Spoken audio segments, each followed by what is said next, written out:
Remigio no está por aquí. ¿Quién? Remigio. Pues no. Ya. No ha llegado. Bueno, Voy a salir a ver si está por para casualidad. que me lea un artículo que apareció por lo visto en El Mundo ayer. Sí, Martín Prieto. Es que no, tuve El Mundo encima de las narices. No leyó el libro. No lo vi, ¿no? No leyó el libro él. Que tal como acaba que no leyó el libro. No leyó el libro, ya. Lo vio por encima, pues bueno, no estaba el Ya. artículo, pero... Ah, sí, no, es que no lo leí. Alicia propone el de Peter Pan. Ya. Con Peter Pan. Ya, bueno, sí, anda por esa historia, sí. Sí. Pero bueno, no estaba el artículo. Bien, bueno. Bien. No, a veces, incluso la gente que no ha leído, conociendo toda tu obra Sí, y algunas de tus intervenciones, claro, pues sí. puede deducirlo, sí. Imagina. Bueno, pues vamos ya para que figure por lo menos esto. Sí, Vamos a terminar ya esta sección que eran las figuras, lo que hemos estado hablando de estos, de las figuras en todos estos... las figuras.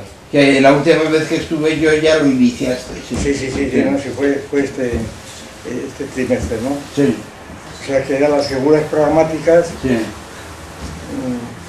las figuras dentro de las figuras que habíamos hecho ya el curso pasado. sí. Es decir, las figuras sintácticas y las semánticas, que no me acuerdo si las detallamos, pero vamos, en líneas generales quedó. Y entonces nos quedaban las figuras programáticas, que se constituían en tres grupos, ¿no?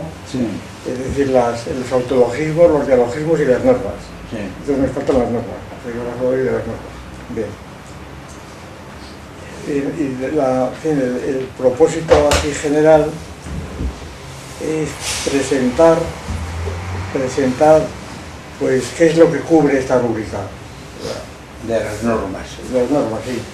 Es decir, que es una rúbrica, porque claro, como pasa siempre, y además tiene que ser así, como las normas tienen un sentido pues universalizado, general en todos los sitios, Sí, y en las ciencias encontramos normas por todas partes, claro, es evidente, Claro. digamos, empíricamente, pues la cuestión es ver qué es lo que comprende la figura de las normas desde el punto de vista de la teoría del cierre y cuáles son los problemas que se plantean, ¿no? claro.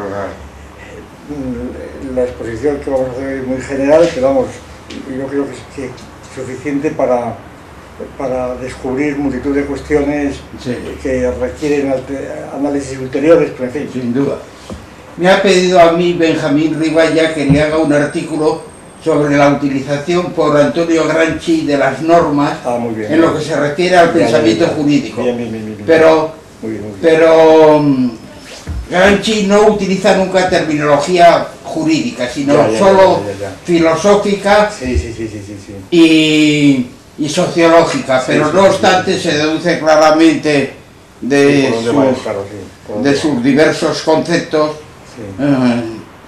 una vertiente jurídica de su pensamiento. Sí. Claro, es que la norma está Ya aquí se como- lo he pasado al Catoblepas, Muy o bien. sea que para el próximo Catoblepas Muy bien, pues ya aparecerá. veremos. Es bastante extenso, 15 pues folios. ya lo consultaré. Sí. Muy bien. Pues nada, las normas es un concepto, las normas de que vamos a hablar, claro, son normas como figuras de la ciencia, normas gnoseológicas, es decir, ¿no? Y son normas en sentido priorístico, que decimos, Sí. utilizando este barbarismo escolástico, Sí, que procede de los analítica priora, los primeros analíticos, sí. que interpretábamos ya el año pasado, analíticos primeros, como analíticos que consideran, que analizan los componentes genéricos de las ciencias. Muy bien. Que los componentes que las ciencias tienen, Sí, que no son específicos suyos, que son genéricos, pero no por ello accidentales. Esa es la idea central que hemos insistido mucho. Es decir, que al ser genéricos parece, bueno, como son generalidades, Sí. que se dice, ¿verdad? No, las generalidades son esenciales. El ejemplo evidente que hemos puesto en la tradición es la idea de Porfirio, la definición de hombre, animal racional, animal es genérico, ¿no? claro, sin duda. Pero es totalmente esencial. Sí, sin duda. A lo específico, según la tradición, Claro. que es la racionalidad, es específica. Es decir, la racionalidad sin animalidad no tiene sentido ninguno. Claro. Trasplantando este ejemplo arcaico al caso nuestro, Sí, lo que queremos decir es que las normas son, como todo lo demás, como autologismos y dialogismos, son conceptos genéricos, es decir, priorísticos, pero no por ello menos esenciales, totalmente esenciales. Y tan esenciales además que sin ellos se desvirtuarían todas las normas específicas, que a su vez son congenéricas, bueno, etc. Ya hemos hablado de esto, pero se aplicará aquí al caso. Bien. Entonces, como concepto genérico general de las normas, pues utilizamos el que venimos utilizando ya siempre en nuestros contextos, ¿no? Y las normas son características de toda la cultura humana, vamos a decirlo así, de toda la cultura humana. Es decir, que si diferenciamos en etología, en etología, si diferenciamos la conducta animal o la de los homínidos de la conducta humana, es por las normas, como criterio antropológico. Diferenciamos precisamente para explicar, desde el punto de vista del materialismo, el surgimiento de las normas. Es decir, las normas no son exteriores a la materia que se aplican, ni vienen del cielo, ni de la conciencia, sino que vienen, pues eso, de unos patrones de conducta animales, etológicos, que se suele llamar, por los estudios a través de Haslett, se suele llamar los rituales. Los rituales.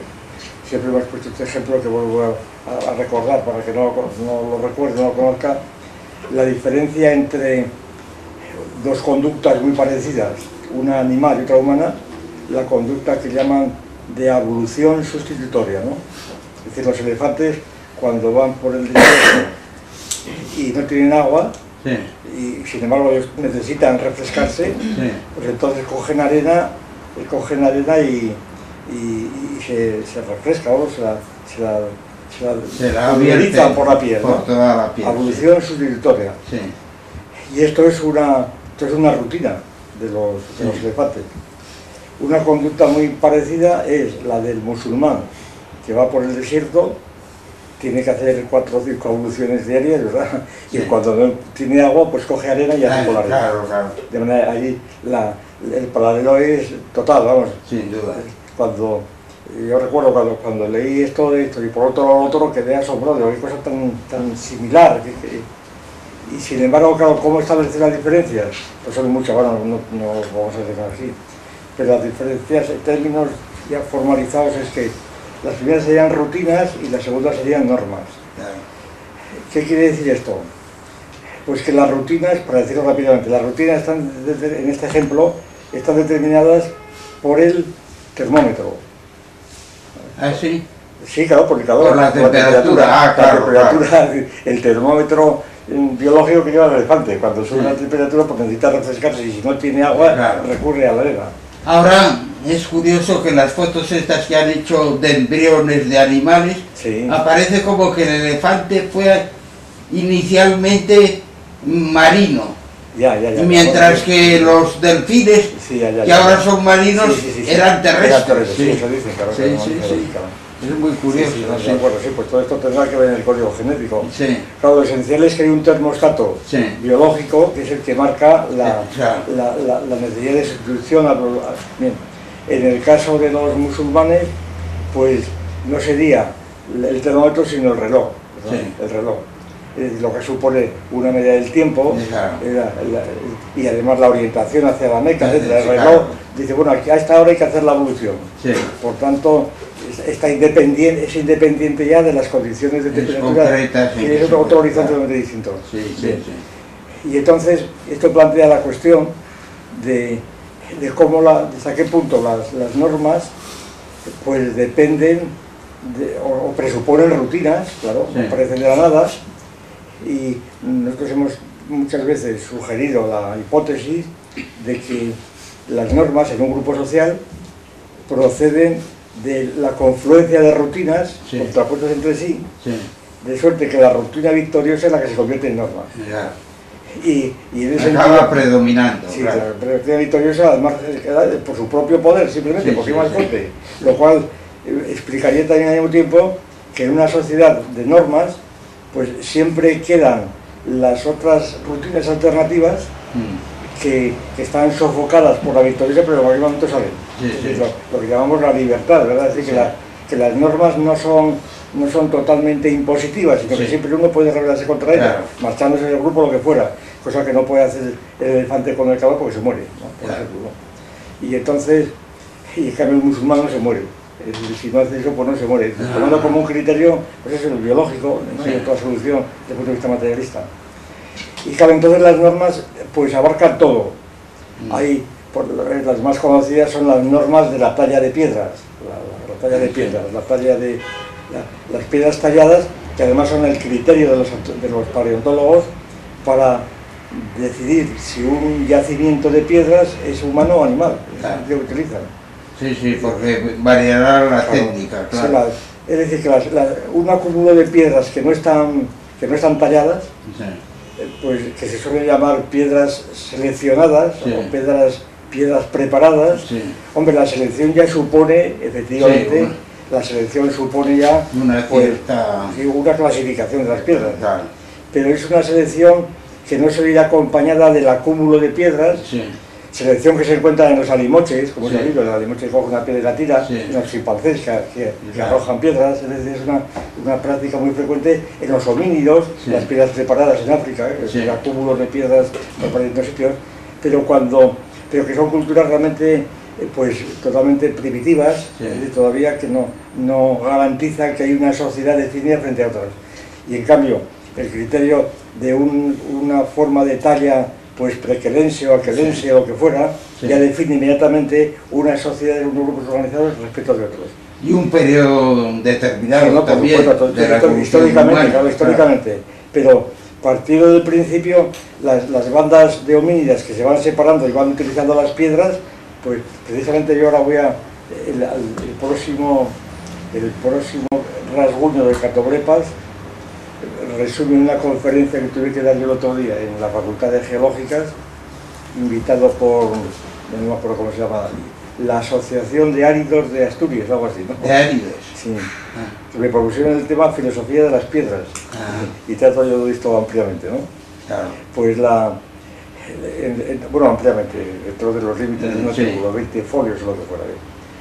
Entonces, bueno, realmente yo la conferencia, o ponencia, bueno, la Sí. improvisé y luego la reescribí Sí. para que no se perdiera así la estructura que salió.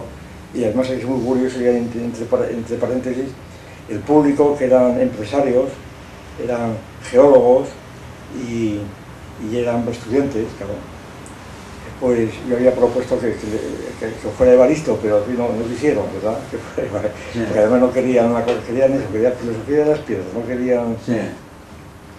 Pues que es muy curioso la actitud del público, claro que la percibía yo sobre todo, seguramente el único, porque los demás no los veían. Bueno, había mucha gente, había una parte del público, pues estaba allí, pues nada, lo que los eche, ¿verdad? Bien, aquí Sí, estamos. sí. Pero había un estudio del público más, vamos, digamos que se veía... Más que estaba al consciente tanto, o más consciente. activo, sí. Y había unos cuantos que yo no sé, que había políticos internacionales que tenían una sonrisa verdaderamente muy curiosa de escepticismo, diciendo a ver lo que nos va a decir este individuo, ¿verdad? Sí. Que no sepamos nosotros Claro. qué cantidad de tonterías va a decir, porque no somos los técnicos, ¿verdad? Sí. Tanto es así que yo tuve que decir, bueno, miren ustedes, como ven algunos ciertos recelos, ¿verdad? Sí. Pues me permito advertirles que no tienen ni ustedes ni idea de lo que les voy a decir. De manera que esperen a emitir su juicio cuando me oiga, ¿verdad? Estuviesen a la expectativa. Y en algunos de ellos no se le quitó la sonrisa, pero cuando pasó ya 10 minutos empezaron a ponerse serios y ya se acabó ya este punto. Bien. Bueno, pues las normas de las piedras, pero que todo es normal, el lenguaje, las formas de parentesco, en fin, todo está normado, y a todas ellas se aplica, por lo menos parece que se aplica bastante bien esta distinción de rutinas y normas, porque todas las normas tienen sus paralelos etológicos, esa es la cuestión, todas tienen sus paralelos, incluso las famosas normas que Lévi-Strauss había declarado como características exclusivas de la humanidad. Sí. Bueno, y el lugar donde el hombre, donde donde el animal, la famosa cuestión del estructuralismo de naturaleza-cultura, ¿no? El lugar donde la naturaleza se convierte en cultura, según la famosa teoría de Levi-Strauss de los años 50 y 60, era la aparición de las normas del parentesco y la prohibición del incesto, del tabú del incesto, y luego los matrimonios preferenciales, de todas las normas de las formas de matrimonio, de las formas elementales de parentesco, que llama él. Que son normas tan como todo el mundo sabe, tan precisas y tan increíbles, ¿verdad? En aquellos pueblos salvajes realmente, que han podido ser formalizadas en una álgebra de parentesco que la hizo Weil, un famoso matemático, amigo de Levi-Strauss, y que está en el libro monumental de Levi-Strauss, las formas elementales de parentesco. Hay unos apéndices donde están las formas del parentesco de los Carriera, etcétera, desde el punto de vista de una álgebra de parentesco, pero que son normas, claro, que es toda una combinatoria que realmente siempre asombra ver que aquellos pueblos hayan podido manejar aquella combinatoria de un modo intuitivo, claro, porque ellos no tenían álgebra. Bien. Pues con esto quiere decir que las normas de las que hablamos aquí como figuras pragmáticas, como tendrá figura pragmática, pues son priorísticas, es decir, son normas de las ciencias, bien, pero normas nociológicas. Bueno, y aquí viene la primera distinción importante, que las normas que vamos a considerar son normas nociológicas, y son normas que encontramos en las ciencias, y esta es la dificultad principal que nos encontramos. Son normas que nos interesan en la medida en que tienen significado nociológico específico. Porque hay muchas normas en las ciencias que no son, o no creo que se puedan considerar como nociológicas. Y las llamamos preternociológicas, porque hay esta dificultad, que son muy parecidas. No es que tampoco no tengan nada que ver con las ciencias, no tienen mucho que ver. Y según algunos lo tienen que ver totalmente. Ahora vamos a verlo. Pero no son nociológicas. Por eso, quiero decir que la teoría del cierre yo creo que plantea aquí otros problemas que generalmente no se plantean. En absoluto se plantean. Y además no se pueden plantear porque no tienen criterio para plantearlo. Un ejemplo concreto. Se ha hablado mucho, sobre todo, por ejemplo, últimamente a cuenta del caso Socal y todas estas cosas, ¿no? A cuenta de aquella superchería del padre Tellar sobre Leántropo, sobre el hombre de Dabson, ¿no? el Australopithecus, el Homo Dabsoni, el hombre de Dabson.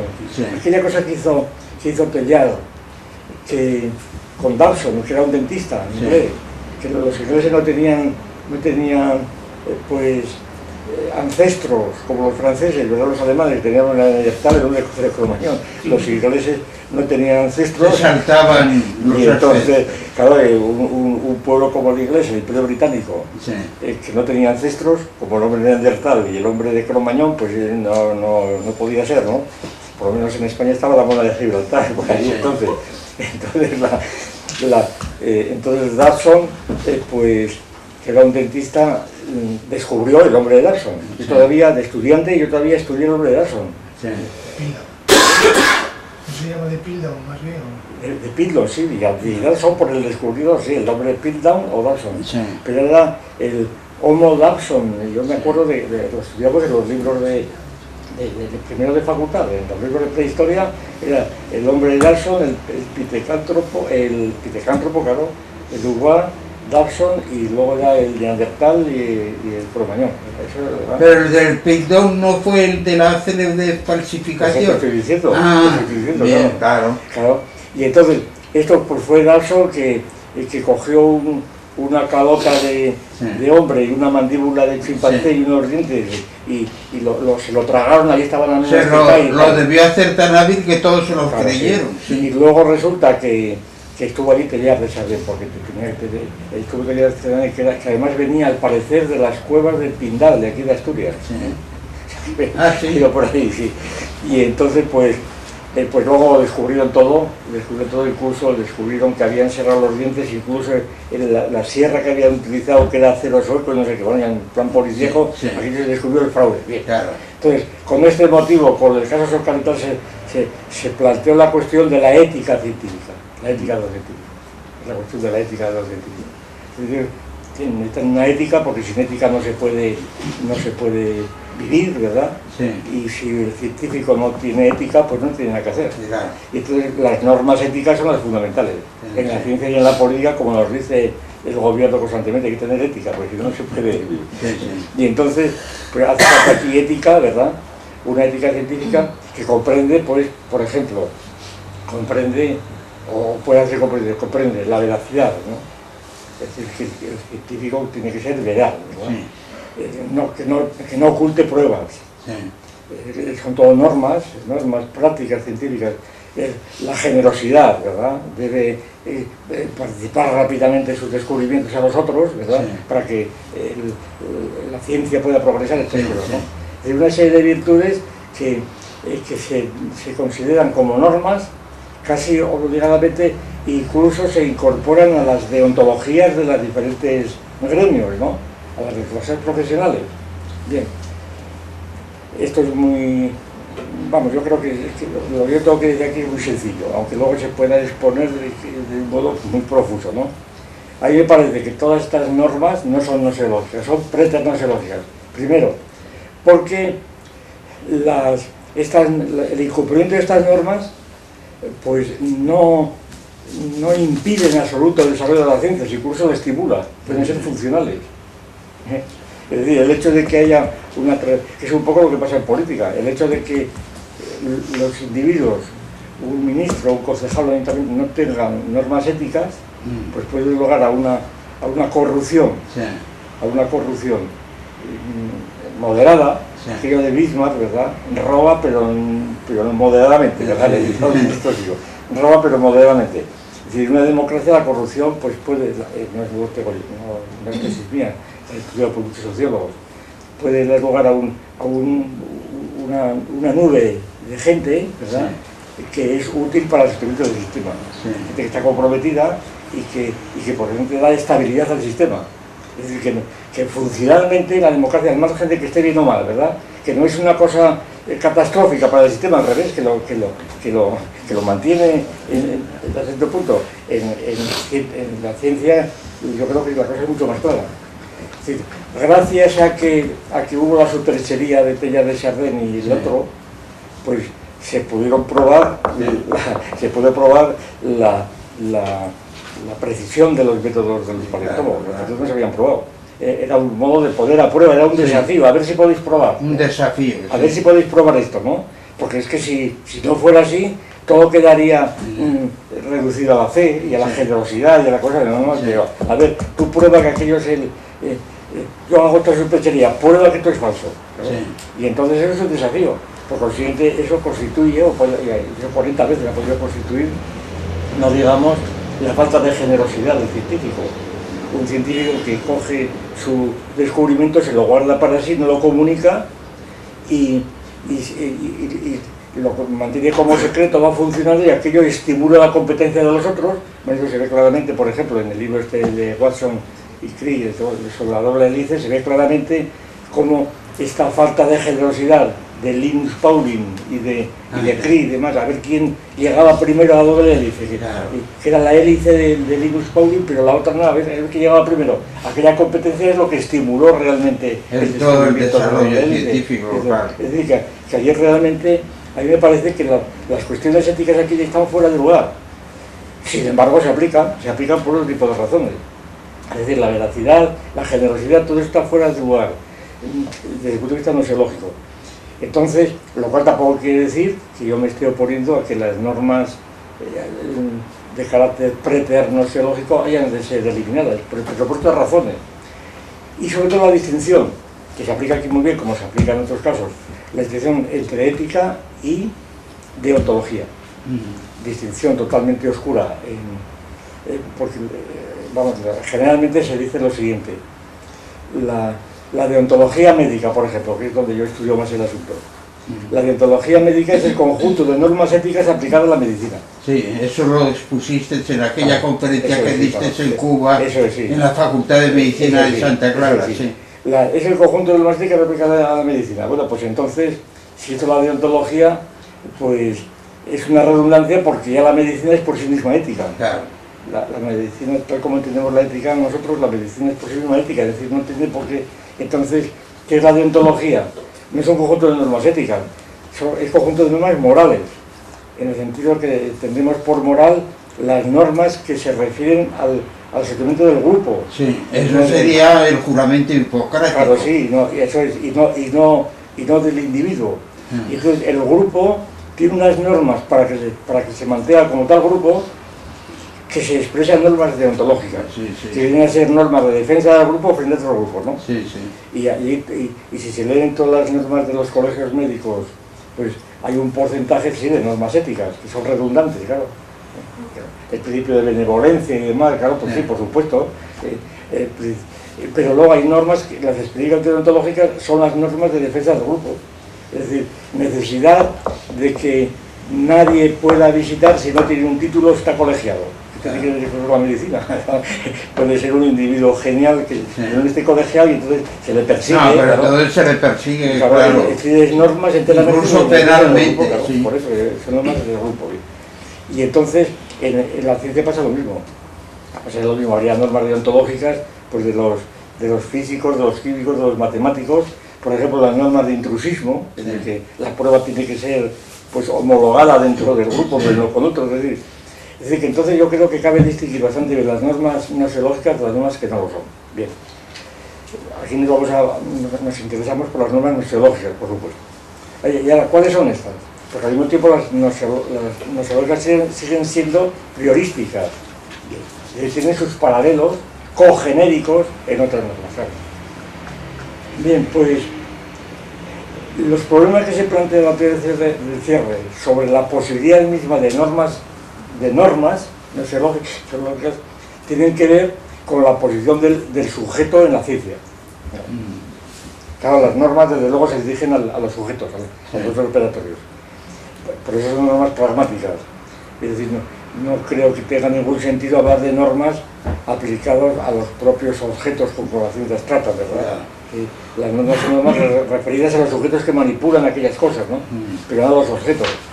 Es decir, que no tiene sentido hablar de normas del campo semántico, etcétera, sino normas con respecto a los objetos operatorios que están allí. Y entonces, la dificultad es desde qué punto de vista, sobre todo en la teoría del cierre, que establece la eliminación o segregación de los sujetos en el caso de las ciencias alfa, ¿qué pueden significar las normas en la ciencia una vez segregados los sujetos? Desaparecen las normas. Y entonces, ¿cómo engranan las normas con la ciencia, incluso en la hipótesis de la segregación de los sujetos? Y por tanto, ¿cuál es el lugar de las normas en el conjunto de una ciencia, en el proceso de la ciencia? Este es el asunto. Lo cual ya plantea, quiere decir que es un planteamiento del problema de las normas que es característica de la teoría del cierre, porque las demás teorías de la ciencia ni se plantean en el asunto. Sencillamente no hay planteamiento, hay normas que suelen ser de tipo ético, pero una confusión completa, no se capta lo característico que pueden tener las normas y el enfoque se da. Por ejemplo, los problemas más importantes de la teoría del cierre es pues cuál es el alcance de las normas, cuál es el lugar que ocupan, si por ejemplo las normas se refieren al orden de investigación o al orden de justificación, o al orden de doctrina, contextos de descubrimiento, justificación, es decir, ¿dónde actúan las normas? Pero como en la fase de justificación o de alfa ha desaparecido la investigación, porque es un estado previo a la ciencia, entonces las normas también parecen un estado previo a la ciencia. Pero estos problemas que también se planteaban en la proyección del ontologismo, se plantean todavía más aquí con respecto a las normas, por cuanto además, mientras que los autologismos y los dialogismos tienen un sentido pues puramente fáctico, ahí como tienen un sentido prescriptivo o prohibitivo, la situación es mucho más, ser normas, ¿no? Sí, más estricta. Tiene un sentido más agudo, rígida, más profundo.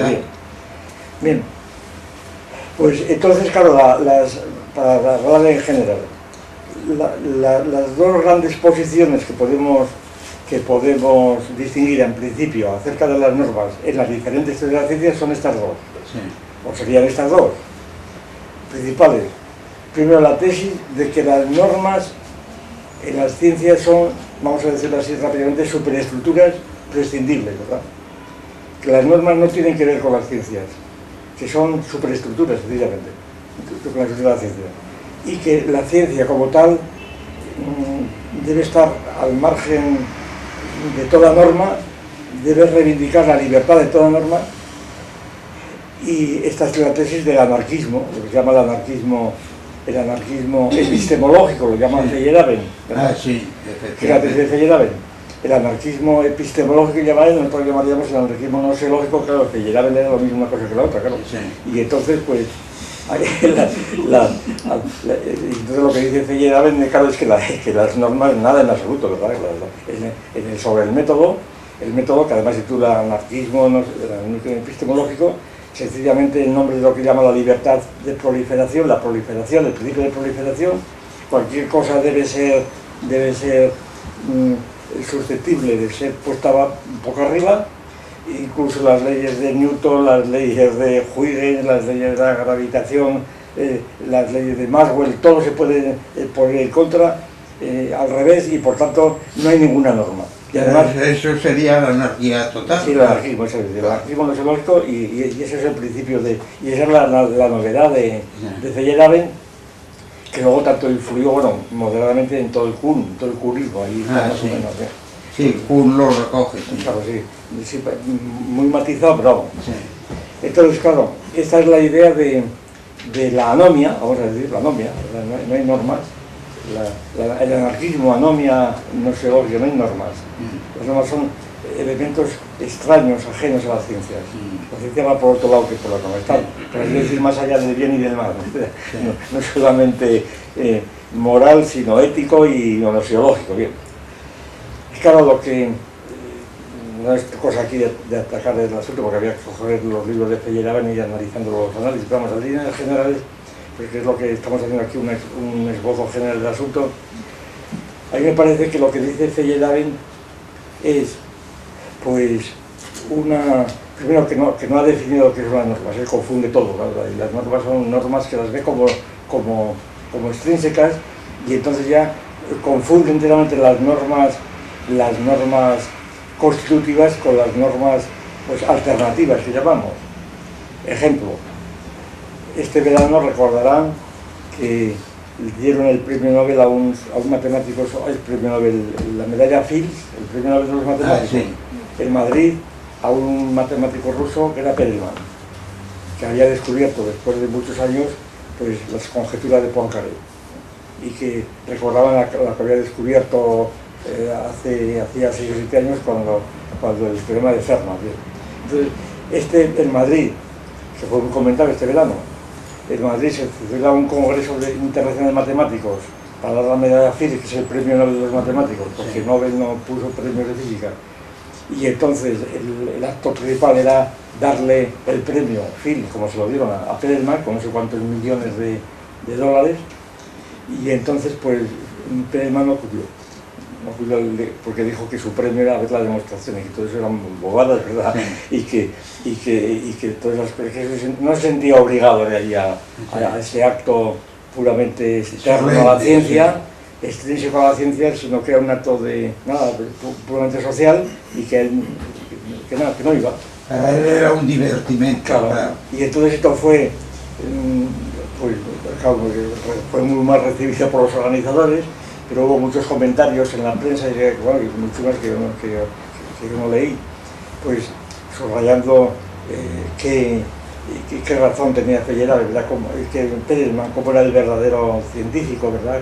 Que estaba más allá de un poco lo de Teeteto, ¿no? El Teeteto de Platón.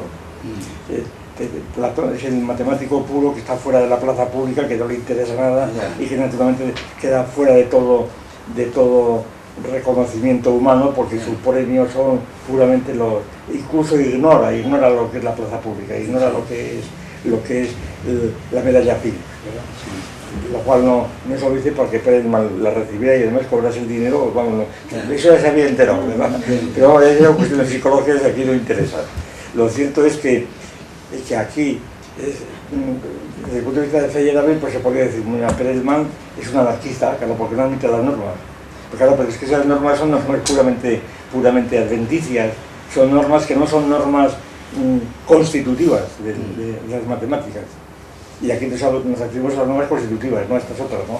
Son alternativas y que además tienen su funcionalidad, incluso tienen la funcionalidad interna a las ciencias cuando adoptamos el punto de vista que es, a mí me parece que es el único que se puede adoptar aquí, por lo menos yo no conozco otro, y que es este. ¿Cuál es la perspectiva desde la cual, desde la teoría del cierre, nos referimos a las normas? Pues es la siguiente, bueno, la que venimos adoptando siempre, pero vamos, es la siguiente. Partir de las ciencias in media res, ¿verdad? Como cuerpos, cuerpo de las ciencias, cuerpos muy complejos, de muchas partes, estamos analizando las figuras, que están en marcha, que están dadas históricamente, y entonces estos cuerpos de las ciencias son cuerpos pues, que suponemos que están constituidos por varias capas, por capa fenoménica, objetual, proposicional, en fin, todos los análisis que venimos haciendo de las ciencias, lo que se hacen de las ciencias. Y estos cuerpos suponemos que no están cerrados, limitados, sino que están en marcha, están dados, y que no se pueden decir de nada, están ahí dados. Siempre lo comparamos con una sinfonía. Una sinfonía es pues cuando empieza la sinfonía, y antes no hay sinfonía, ¿verdad? Es decir, cuando empieza en el siglo XVII y XVIII ya una orquesta donde empiezan las sinfonías, pues ahí empieza la sinfonía. Es decir, y no se puede deducir ni de la física ni de nada, ¿verdad? Ahí aparece la sinfonía y empieza ya un orden de instituciones propias, características, que tenía su ritmo propio. Bien, pues la ciencia, yo creo que se entiende bastante de esta manera. Las ciencias aparecen en un momento dado ligadas por supuesto, ligadas a grupos sociales, a escuelas, la escuela platónica o la escuela pitagórica, lo que fuera, de matemáticas, ¿verdad? Empiezan escuelas, y estas escuelas pues son parte del cuerpo de la ciencia, como hemos visto, y así sucesivamente, y eso está dado históricamente. Entonces suponemos, la teoría del cierre, que estos cuerpos científicos, entre otras capas, contienen verdades, que nosotros identificamos como las identidades sintéticas, es decir, que contienen verdades, porque si eliminamos el criterio de la verdad, no se ve forma de distinguir los cuerpos científicos de los cuerpos artísticos o sinfónicos o lo que fuera, ¿verdad? Que así como que una sinfonía clásica, vamos a dejar la música posterior, pero una sinfonía clásica, pues está, bueno, y clásica pues ocupa 3 siglos, ¿verdad? Que eso tampoco, pues hay unos criterios que definen lo que es la sinfonía, ¿verdad? Unos criterios de armonía, de tono, etcétera, de tonalidades, pues hay una de estructura interna, de marchas internas, en fin, hay unas fuentes internas que permiten analizar técnicamente lo que es una sinfonía. Pues aquí también en las ciencias hay unos criterios internos que permiten analizar, pero partiendo de media red, este asunto, es decir, luego veremos de dónde viene esto o cuál es su justificación. Y entonces, una sinfonía que no suena, por ejemplo, pues no es sinfonía. Es decir, una sinfonía que está escrita sobre el papel, una partitura, pero que no se puede interpretar, como parece que hacía Beethoven cuando era totalmente sordo, con aquellos coros que no se podían interpretar, tenían que bajarles de octava, pues aquello no era música, aquello era otra cosa diferente. En el caso de la ciencia, si los desarrollos de una ciencia que no tienen conexión con los fenómenos, por ejemplo, pues los fenómenos o los hechos son en ciencia como los sonidos en la música, entonces no es ciencia, es otra cosa diferente, es una especulación más o menos justificada, pero no es ciencia, es otra cosa diferente, es otra cosa distinta, que es un poco, que es lo que en términos populares se llama que sean verificables o no. Aquí lo damos de otro modo, no es que sean verificables o no, es que tiene que engranar con los fenómenos porque es la propia materia de las ciencias. Y entonces la idea de estas ciencias, de estos cuerpos científicos, nos permite lo siguiente. Entonces, supuesto estos cuerpos científicos ya constituidos y en marcha, es decir, que no vienen de la nada ni van a nada, sino que siguen desarrollándose o contrayéndose, lo que fuera, e internamente, es decir, de un modo inmanente, para decir de todas las ciencias, pues con todas las rupturas que haya, ¿qué lugar ocupan los sujetos desde ese cuerpo? Y hasta qué punto ese cuerpo impone a los sujetos operatorios unas directrices o unas normas que fuera de ese cuerpo no lo tienen. Ese es el planteamiento. Es decir, los sujetos que se suponen ya desde dentro, lo que no tiene sentido es partir de unos sujetos que epistemológicos, vamos a conocer el sujeto del objeto, vamos a conocer y entonces voy a atenderme a estas normas porque si no, no puedo ser un científico. Tengo que ser generoso, tengo que ser veraz, ¿verdad? Tengo que trabajar muchas horas, ¿verdad? Tengo que darme la norma de decir voy a trabajar 8 horas diarias o el plan de grupo, pues el horario laboral que te impone una universidad o un laboratorio, ¿verdad?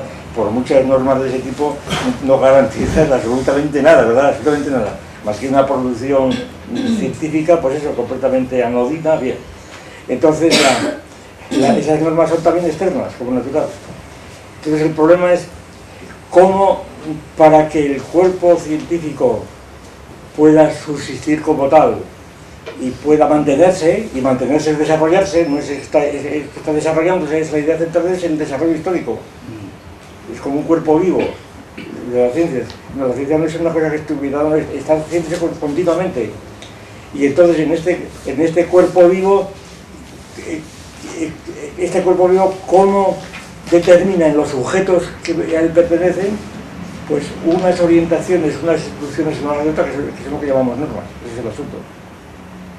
Claro, y en esta perspectiva, claro, pues se pueden abordar muchos problemas que si no, no se abordan, y entonces habrá normas afectadas a los sujetos constitutivas y otras que no lo son. Ese es el asunto. Y si se quiere, las normas son la refracción del propio cuerpo en los sujetos de que constan. Una especie de refracción en los sujetos de que constan. Por consiguiente, son internas a la ciencia y por eso son pragmáticas, porque la idea del eje pragmático es precisamente el que tiene que ver con los sujetos. Bien. Y otra cosa más importante todavía, que eso está definido, está expreso en la definición esta algebraica que damos SI, SJ, bien.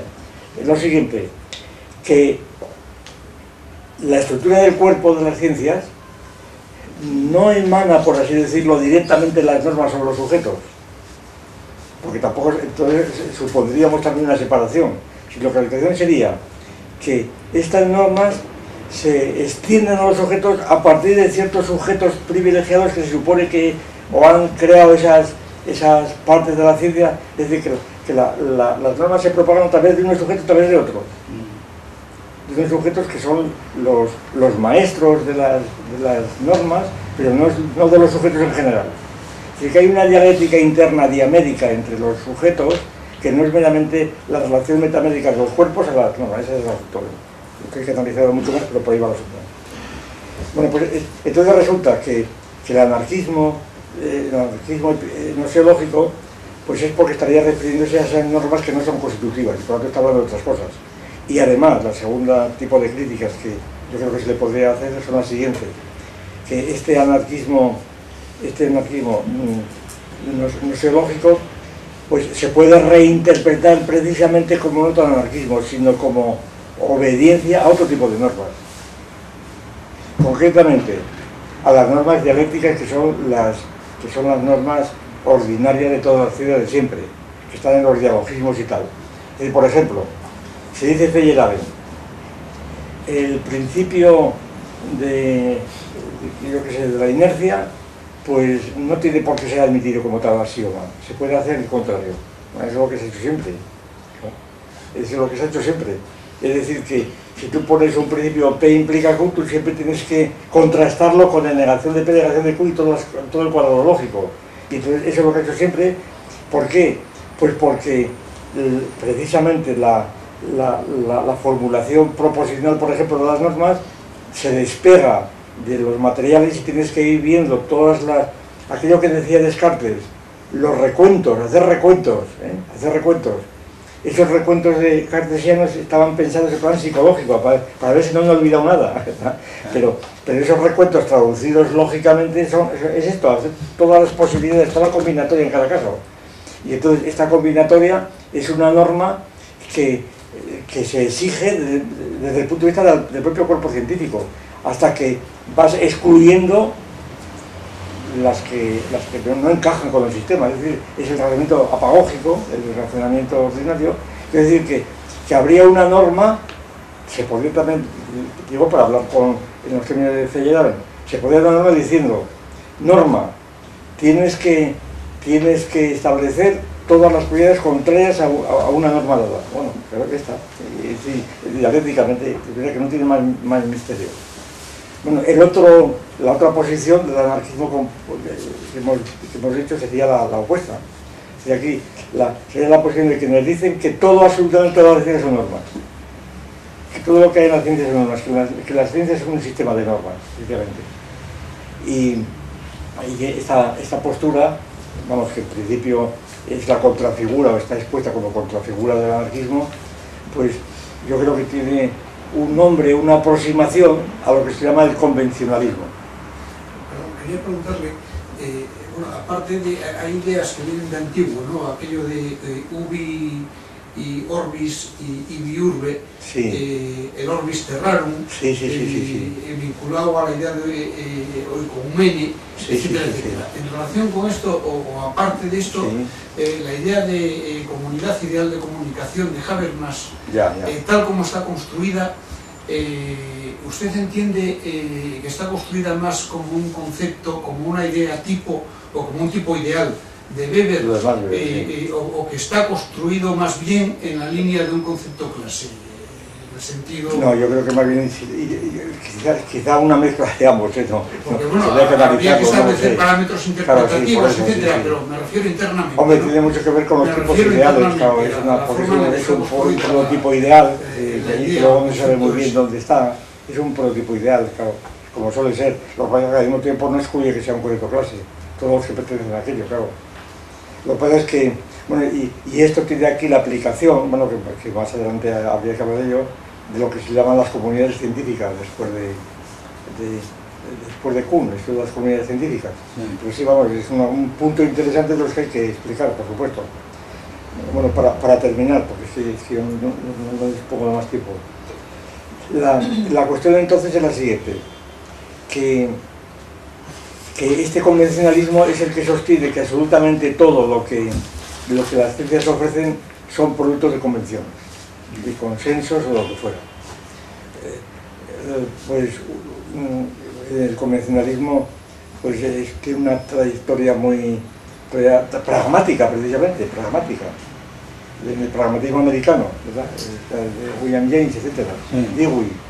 Y luego en la tradición europea, pues el señor Digen, por una parte, por Poincaré cuando dice, por ejemplo, ¿por qué el espacio tiene 3 dimensiones?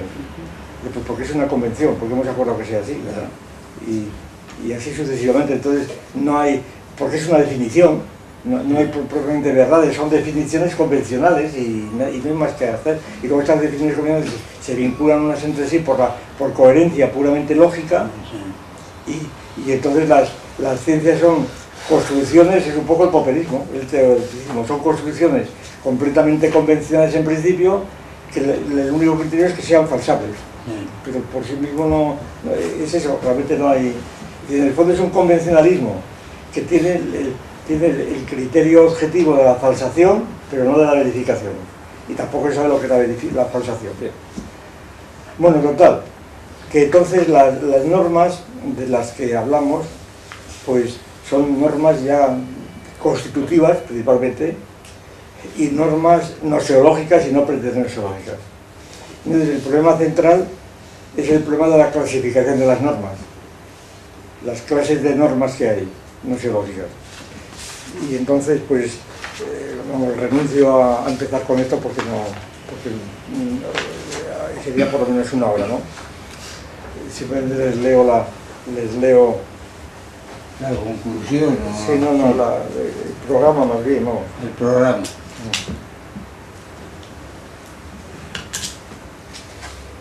Es decir, los criterios de clasificación pues están tomados de esta perspectiva que hemos dicho, y entonces sería, primero que hay muchos criterios, infinidad de normas por esta razón, porque si las normas son para decirlo metafóricamente, esa refracción del cuerpo de la ciencia en los objetos que pertenecen a su inmanencia, pues hay 40.000 aspectos, escorzos, perspectivas de las ciencias que pueden traducirse en normas. O sea que entonces las normas internas pueden ser abundantísimas. y por eso hace falta clasificarlas. Es decir, que en principio no se pueden deducir, no se puede hacer un decálogo de normas, por ejemplo. Vamos a hacer 10 normas, no tiene sentido ninguno, por la propia definición de las normas y de la perspectiva que aquí planteamos. Es decir, pueden ser abundantísimas y por eso la clasificación es imprescindible, no es una cuestión puramente secundaria. Entonces, los criterios de clasificación pues son los siguientes, son cinco que yo he encontrado, pero además trabajosamente, una vez, vamos, lo confieso, una vez ya sistematizados, pues toda la cosa es muy sencilla, ¿verdad? Pero para orientarse en este punto es tremendo por esa indefinición que hay de principio, ¿no? De principio. Es decir, que es imposible encontrar un hilo conductor de principio, porque no lo hay según la definición, ¿verdad? Entonces, los criterios serían los siguientes. Primero, criterios en cuanto a la extensión, claro, en cuanto a la extensión de las normas. Es decir, el campo que cubren. Y aquí la distinción fundamental es la que se establece entre la teoría general de la ciencia y la teoría especial de la ciencia. Entonces, habría, en principio, normas universales a todas las ciencias y normas específicas a cada ciencia, a cada categoría de ciencias. Y claro, aquí se plantea el problema principalmente de... Aquí las normas son sobre todo el método, que tiene que ver con el método. Y aquí el problema fundamental de si hay normas universales de todas las ciencias, si hay también posibilidad de hablar de un método universal, de una matriz universal, de un método universal como prescribe la teoría de ciencia unificada y tal. Claro, el desarrollo de esta idea, pues, porque está más o menos esbozado en el tomo primero y demás, es que el cuerpo de normas universales de las ciencias son las de la lógica formal que llamamos. Son cuerpos universales de la lógica, son normas universales.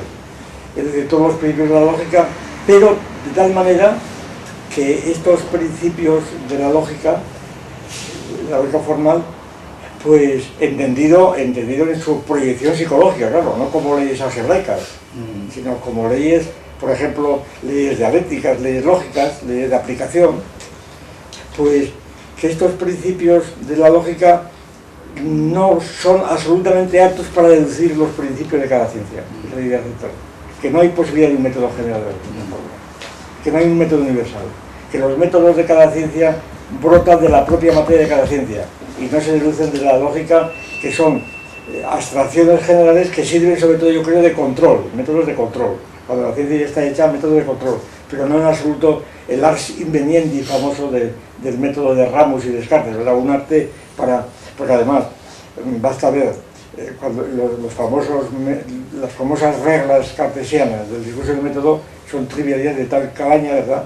El método de los recuentos, cosas de ese tipo, ¿no? Ir de lo más sencillo a lo más complicado, que realmente son cosas triviales que olvidan, que ignoran que son aquellos métodos, aquellas famosas reglas, las dio Descartes, precisamente para cubrir, para echar tinta a las obras que venían detrás, que era la geometría, los meteoros, la óptica, porque precisamente tenía miedo por el geocentrismo de Galileo.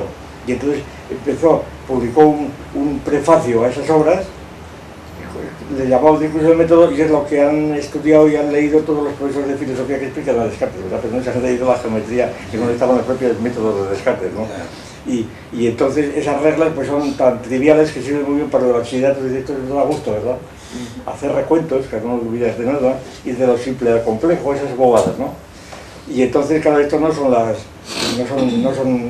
de un método universal. Y entonces otra cosa es si el método universal quiere ser el método matemático, esto ya es distinto. Entonces es el matematicismo, aplicar absolutamente a todas las ciencias tienen que ser matemáticas o no son ciencias. Pero ya es diferente, porque ya está tratando de un método categorial dado extendido a todas las ciencias. O el método químico, todo es química, etcétera, etcétera. Entonces aquí las normas se plantea la cuestión de la teoría del método general y luego qué es el método en cada ciencia. De manera que esos son los temas que se plantean en el primer asunto. Luego criterios relativos a la profundidad de las normas, la intención de las normas, diríamos. Es decir, si son constitutivas o no son constitutivas. ¿Y cuáles son las normas constitutivas? Pues, por ejemplo, para dar una idea de por dónde va esto, las normas constitutivas pues son aquellas que son necesarias a la gente. Si las condiciones desaparecerían. No es que sean suficientes, son necesarias. Por ejemplo, aquí se distingue entre coherencia y consistencia. Coherencia y consistencia. La coherencia es un concepto lógico que sabemos siempre. La coherencia es pues, la hilación, ¿verdad? Que no haya contradicción entre las premisas y las consecuencias de la coherencia. Lo que se llama coherencia de los científicos, de los políticos y de los médicos. La coherencia que se suele considerar como una virtud fundamental, pero que en política, por ejemplo, constantemente estamos viendo que hay que ser coherente, eso dice todo el mundo, el PP, el PSOE, hay que ser coherente, pues no sé por qué, ¿verdad? Es como el médico dice, hay que ser coherente, y el médico, entonces quiere decir, si he hecho un diagnóstico, mantengo coherentemente mi diagnóstico y mi tratamiento hasta que el cadáver se muera, que el enfermo se muera. Y entonces se dice, el cadáver miente, ¿verdad? Porque no tenía que haberse muerto según mis normas. Entonces realmente la coherencia no, la coherencia es, yo tengo unos principios o unas hipótesis, y entonces si resulta que no se confirman, pues las corrijo, voy corrigiéndolas, el argumento apagógico sencillamente voy corrigiéndolas. Y entonces, pero para lograr la curación del enfermo, claro, no su muerte. Claro, y entonces si las premisas que tomo, pues la coherencia es una virtud distinta, una virtud de control, por lo menos uno tiene que saber si es coherente o no, y entonces hace falta saber si eres coherente o no, y para si no eres coherente, pues justificar por qué no lo eres. Y entonces la incoherencia pues puede ser tan importante y así renombrando como las otras, la incoherencia completa. En el caso del modelo de Bohr, el modelo planetario, cuando el átomo de Rutherford y de Bohr, ¿verdad? El átomo de Thomson es como un pastel, recuerdo, al final del siglo XIX. Un pastel de Rutherford introduce el modelo planetario. Y entonces es un núcleo central, lo que llamamos núcleo, y luego unos electrones que van por ahí girando. Y entonces, como aquello no era coherente con la teoría de Maxwell, era imposible mantener aquel modelo planetario porque todos los electrones irían emitiendo ondas diferentes, perderían energía y caerían al centro, el átomo se desharía. Entonces hay una incoherencia totalmente, una contradicción. Contradicción que la asume el Bohr y dice, sí señor, hay una contradicción y se acabó. Y entonces inventa pues toda la teoría del átomo de Bohr, variándose la teoría de los cuantos. Es decir, que entonces hay una incoherencia que es fundamental para el desarrollo de la ciencia. Y entonces, y en cambio la consistencia, pues se referiría más bien, no a la coherencia, digamos, formal o de unas partes con otras, sino a la propia estructura de la ciencia en relación de sus estratos, de hechos, de fenómenos, de eje semántico, etc. Es decir, las ciencias tienen que ser consistentes con sus fenómenos. Es decir, no pueden prescindir de los fenómenos, tienen que tener consistencia, etcétera, etcétera. Bien. Y esta consistencia tiene que ser inmanente. Por ejemplo, la norma, o mejor dicho, se puede interpretar como norma, aunque hay muchas interpretaciones. En el tomo primero hay varias interpretaciones. El famoso principio de la máxima de Newton, hipótesis non fingo, ¿no? Esas hipótesis non fingo se pueden interpretar como una norma de consistencia. Es decir, no, yo no quiero hipótesis, yo quiero ver a los hechos, yo me tengo a los hechos, ¿verdad? Yo me tengo a los sonidos, ¿verdad? A los hechos. También se puede interpretar como una norma dialogística de tipo galeato. Yo no quiero hacer hipótesis, que es como lo interpretan muchos. Newton dice, según dice, tenía mucho miedo a la crítica, no soportaba psicológicamente las críticas, por su temperamento tan particular, psicológico, ¿verdad? No soportaba que le hiciera críticas, era una inseguridad tan enorme que tenía que lo que él decía tenía que ser apolítico, evidente, y entonces, pues, el no fijo hipótesis, no fijo hipótesis, quiere decir, yo lo que digo eso es totalmente evidente porque es puramente positivo y no quiero saber nada más. Axiomático, diríamos, ¿no? Bueno, axiomático más bien los hechos. Sí. Es decir, yo digo lo que he visto, lo que he tratado, lo que he experimentado, y entonces esto no hay quien me lo discuta. Y por tanto yo no hago hipótesis. Es una interpretación pragmática, dialogística del asunto. Pero pero en todo caso se puede interpretar también como norma consistente, es decir, no, yo me atengo a los hechos, no me atengo a especulaciones, ¿verdad? Bien. El principio interpretado como una ley ontológica fundamental, el principio hegeliano, todo lo real es racional, ¿verdad? Ese principio, que es un principio metafísico, claro, completamente, es un principio metafísico. Sin embargo, yo creo que sería susceptible de ser interpretado pragmáticamente como un principio de consistencia de las ciencias, en el sentido de que el campo de la ciencia, pues hay una norma que está en contradicción luego con otras muchas cosas del cierre, pero una norma que prescribe la necesidad de suponer que ese campo es susceptible de ser analizado por la ciencia, de ser racionalizado. Es decir, una norma que impulsa a los sujetos que están allí en seguir investigando para ver lo que hay allí. Contra esa norma, claro, se enfrenta la tesis de la teoría del cierre de que las ciencias no agotan el campo, por tanto que se encuentran con unos límites que no agotan el campo. Y el problema famoso del ignoramus de Igual Raimond, ¿no? El ignoramus y el ignorabimus. Es decir, que entonces todo lo real racional sería una norma pragmática, útil, ¿verdad? Optimista, diríamos, hasta que deja de serlo. Y por tanto, esta norma además serviría por la inmanencia de este asunto para oponerse también como norma científica constitutiva a toda revelación o a toda autoridad. Es decir, una ciencia no tiene por qué aceptar principios fuera de su campo inmanente, principios de la revelación cristiana o musulmana o de la autoridad política soviética o nazi, ¿verdad? Sí. Sino simplemente cada ciencia tendría su propia inmanencia autonómica y serían normas constitutivas, diríamos. Bien. Otro criterio sería el criterio posicional. Este es muy interesante, pero en fin, la posición del sujeto con respecto al cuerpo científico, según que los sujetos, y aquí los sujetos los clasifico según la distinción de pasado, presente y futuro que hemos utilizado otras veces. Es decir, el conjunto de sujetos que influyen en nosotros pero no nosotros en ellos, pretérito, conjunto de sujetos que nos influimos mutuamente, un presente, y conjunto de sujetos que influimos totalmente en ellos, pero en ellos no pueden influir en nosotros, que es el futuro, ¿no?